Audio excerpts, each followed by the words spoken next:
మాత్రం వద్దు స్వామి. అటు ఎన్నో ఉన్నాయి. ప్రతి నడక, ప్రతి మాట, ప్రతి కులవారి శ్రీకృష్ణుడిగా జీవించారు. శ్రీకృష్ణుడు తనకంటూ ఒక క్షణం బ్రతకలేదు. మేషాలు కూడా తనకంటూ ఒక క్షణం బ్రతికింది లేదు. శ్రీకృష్ణుడు దేశ ఉజ్వల భవిష్యత్తు కోసం, ప్రపంచ క్షేమం కోసం బతికాడు, కానీ వ్యామోహపడలేదు. మేషాలు కూడా అంతే. సంస్థలు కానీ పత్రికలు కానీ స్థాపించారు, కానీ దాని మీద ఆయన వ్యామోహం లేదు. దేశ భవిష్యత్తు మీద కానీ మనం ఆయన ఆశ్రయించి ఫాలో అవటమే ఆయన కోరారు, కానీ తను వర్షిప్ చేయడం కోరలేదు. ఒకనాడు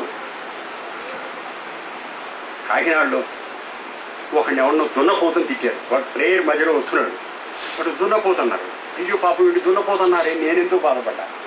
క్లాస్ కాగానే మేషాల దగ్గరికి వెళ్ళి ఒకే ఇంట్లో ఉన్నాం మేషాలతో. ఏంటంటే వాడు ఎవడో కొత్తవాడు, వాడిని పట్టుకుని దున్నపోతుంది మామూలుగా చెప్పచ్చు కదా, ప్రేయర్ మధ్యలో రాకూడదని సాత్వికంగా. నాకేమో అట్ట చెప్తారు, మీరేమో దున్నపోతుంది చెప్తారు ఏమిటన్నా. నేను కొంచెం ప్లేన్గా ఉండే అలవాటు.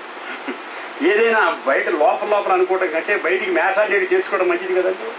ఎందుకంటే అన్నారంటే వాడు బాధపడ్డాన్ని నేను అన్నా. బాధపడ్డాడు లేదు నీకే తెలుసు, వాడిని అడిగి తెలుసుకో, సాయంత్రం చెప్పన్నారు. వైపు ఇది ఒక గమ్మత్తుకుంది అనుకొని సాయంత్రం క్లాసుకు మళ్ళీ వాడు వచ్చి ఏమో నువ్వు బాధపడ్డా, చాలా ఆనందపడ్డానండి అన్నాడు వాడు. వాడు నీకు పదేగా ఎందుకన్నాడు, ఇది రాజుగారి సామెత లాగుంది, పోతే అవతల బాగుంటాడే మనకుని. నన్ను దున్నపోతున్నాడంటే నన్ను బాగు చేయాలనేటువంటి ప్రేమ కదా. బాగు చేయాలనే ప్రేమ ఎవరికి ఉంటుంది? తల్లిదండ్రులకు ఉంటుంది. నెక్స్ట్ ఈయనకుంది. తల్లిదండ్రులు నన్ను సరిగ్గా పడుచుకోవట్లేదు కాబట్టి నన్ను బాగు చేయాలన్నంత విపరీతమైనటువంటి అనురాగం, వాత్సల్య సముద్రం ఈయనలో ఉందన్నమాట. అటువంటి మహాపురుషుడు యొక్క సన్నిధి నాకు లభించింది, ఇంతకంటే ఆనందం ఏముందండి అన్నాడు వాడు. ఊరు నాయుడు వీడియోలు మనకు మన సహస్రాన్ని దాటి ఇంకా అంతస్తుల్లో ఉన్నాడని తెలుసుకున్నా. మన గర్వం భంగమైంది. నేషనల్ దగ్గరికి వచ్చా, నేనేం చెప్పలేక మెరకుండా ఉన్నాడు. కుక్కే పేరు ఏమన్నాడు వాడన్నారు, అయ్యా ఇట్లా అన్నాడన్నా. ఇప్పుడు సమాధానం దొరికిందిగా అన్నారా. ఇంకా అట్లా మేషాలు తిట్టు కూడా ఎంతో మనందరం దొరకపోతామని కాదు. అట్లా ఆయన తింటే వాడు ఆనందపడ్డాడు, మనం తింటే మనం మళ్ళవాడు నువ్వే పెద్ద దున్నపోతు అంటాడు బయటికి. లేదా మన మందుతో వాడికి అవసరం ఉందనుకోండి, పైకి అనపైన లోపల అనుకుంటాడు వీడు పెద్ద దున్నపోతుంది. కనుక బాధపడతారు, మళ్ళీ రాడు ఏదో ఉంటుంది. మనం అట్లా మాట్లాడకూడదు. మేషాలు అన్నారు కదా, బయట వాక్కు ఇమిటేట్ చేయకూడదు. కావాల్సింది అనుకరణ కాదు, అనుసరణ. ఆయన ప్రేమను అనుసరించాలి, కానీ ఆయన పద్ధతిని ఊరికే వాక్శైలిని, ఆయన గుడ్డల్ని, అదే వేషాన్ని ఇచ్చి ఇవన్నీ అనుకరించి ఉపయోగం లేదు. ఈ వేషాల వల్ల ఉపయోగం లేదు. అందుకని ప్రతిదీ ఆయన పోయితే కృష్ణుడిలాగనే దేహం నాతో మాట చెప్పారు. కృష్ణుడు ఇట్లా జీవించన్నారు, అట్లా జీవిస్తాను. ఇట్లా దేహం వదులు సిద్ధపడన్నారు, సిద్ధపడుతున్నారు. మీరు కృష్ణ మీద చదవండి, అర్థమైపోతుంది. అయితే మొత్తం ఆయన మహాకవే, కానీ ఆయన కవిత్వంలోంచి 2 మాటలు చెప్తారు. విదురుడు అడవిదారుల్లో పోతుంటాడు. పురుషమేధం అంతా ఒక మహాకావ్యం. అతట ఎవరినూ లేదు, అక్కడ ఎవరినూ కనపడటం లేదు అన్నారు మేషాలు. ఎవడంటే తనకు తాను కూడా కనపడలేదని అర్థం.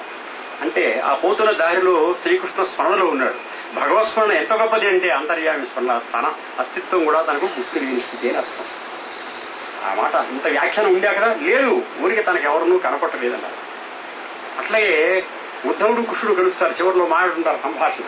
కృష్ణుడు వేణుగా వినిపిస్తుంటాడు, ఉద్ధవుడు వింటుంటాడు. అక్కడ కూడా ఇంకెవరు లేరంటారు. ఎవరు లేరంటే వీళ్ళకొకరు కూడా లేరు, ఉన్నది ఒకటి గానమే. వీళ్ళిద్దరు కూడా లేరు అనమాట. వీళ్ళిద్దరి ఉనికి కూడా ఎవరికి స్మృతి లేదు. అలాంటి వాక్యాలు ఉంటాయి. కృష్ణుడు చనిపోయినాడే ఇంద్రియానం అందాం. ఇంద్రియాన వార్తను తీసుకొచ్చి ఎవరో చెప్పారు ధర్మరాజుకి. యుధిష్ఠిని పరివారం అంతా శోక సముద్రంలో ఉనిగిపోయి అని రాశారు మేషాలు. అంటే ధర్మరాజు గారు చుట్టూ ఉన్న జనమంతా తమ్ముళ్ళు భార్య అందరూ శోకించారు. అంటే ధర్మరాజు శోకించినట్ట శోకించినట్ట అంటే శోకించలేదనే అర్థం. లేకపోతే యుధిష్ఠుడు అతని పరివారమును అనేవాడుగా. యుధిష్ఠుని పరివారం అంతయో అన్నారు. అప్పుడు వాక్యం రాయొచ్చు, యుధిష్ఠుడు ఏడవలేదు, మిగతా వాళ్ళు ఏడ్చారని రాయొచ్చు. అప్పుడు ఏడ్చేట్టు ఉంటుంది. అది కవిత్వం కాదు. కవిత్వం అంటేనే వ్యంగ్యం ఉంటుంది, వేదార్థం పద్ధతి ఉండాలి. అంటే యుధిష్ఠుడు ఏడవలేదని అర్థం మనకు స్ఫురించాలి. పాఠకుడికి వాచ్యం చేయకూడదు. అటువంటి మహాకవి. అట్లాగే బలరాముడు కృష్ణుడితో అంటాడు, మనం ప్రయాణములకు సమయం సన్నద్ధమైనది అంటాడు. అంటే ఆ వైగుడు అతను వెళ్ళిపోవడానికి, శరీరం వదలటానికి అంటాడు. ఇట్లా డైలాగ్స్ పురుషమేధంలో 100,000 ఉంటాయి. పరీక్షితులు కింద సౌధం మీకు తీసుకొస్తారు ధర్మరాజు. అంటే పై అంతస్తు సహస్రారం. అక్కడికి వెళ్ళి ఆనందం పొందడం చాలదు. ఈ సమాజంలో నిర్వికల్పం. కిందకు వచ్చి కిందన్న ప్రజాజనం, సామాన్యమైన జనంలో కూడా పరమాత్మను దర్శించాలని కింద అంతస్తు పట్టుకొచ్చిన ధర్మరాజు అంటే గురువే. కనుక గురువు యొక్క ఆవశ్యకత ఎంతకాలం ఉంటుంది? భగవంతుడి యొక్క దర్శనం అయినప్పటికీ, అంతర్యామి సాక్షాత్కారం అయిన తర్వాత కూడా నువ్వు ఎప్పుడు గురువు యొక్క తోడు ఉండాల్సింది, లేదా నువ్వు కింద పడతావు అని అందులో సూచన. ఇట్లాంటి పురుషమేధం అంతా చాలా ఉన్నప్పుడు అది ఆయన యొక్క మహాకవిత్వం. ఆయన యొక్క ప్రేమతత్వాన్ని కూడా ప్రతి కవి కూడా ఆత్మీయతను ప్రకటించే పద్యాలు కొన్ని ఉంటాయి. అంటే ఆయన యొక్క సోల్ అసలు ఏమిటి అనేది పట్టి ఇచ్చే పద్యాలు కొన్ని ఉంటాయి. మేషారు కూడా కృష్ణుడు ఆయన ఎప్పుడు చిరునవ్వు, ఆయన చదవలేదు, చెప్పుకున్నారు కదా. ఎన్నో పరిస్థితులు కష్టాలు మనకంటే 100,000 వచ్చినాయి కృష్ణుడికి లాగిన మేషారు. కానీ ఆయన వాటన్ని తప్పులు ఏదీ పెట్టకు కాలేదు. అవన్నీ కూడా తన లీలగానే, భగవంతుడి లీలే కాదు తన లీలగానే భావించారు. మొత్తం తన ప్లే అనుకున్నారు. అలాంటి అనుభూతి అయింది. ఆయన ఆత్మీయతను పట్టించే 2 పద్యాలు చెప్తాను. గోదాదేవి తండ్రి గారైన విష్ణుచిత్తుడు శ్రీకృష్ణుడి మెళ్ళో ఏదో దండ వేయబోతే వాళ్ళ అమ్మాయి కట్టిన దండ వచ్చింది. అది కేశముండిన దండ. కేశముండిన దండ తీసివేయ అని స్వామి ఇట్లనే మరియును. మనవాడు ఎవడో అచ్చు కొట్టాడు ఈ ఊళ్ళో మురియునని.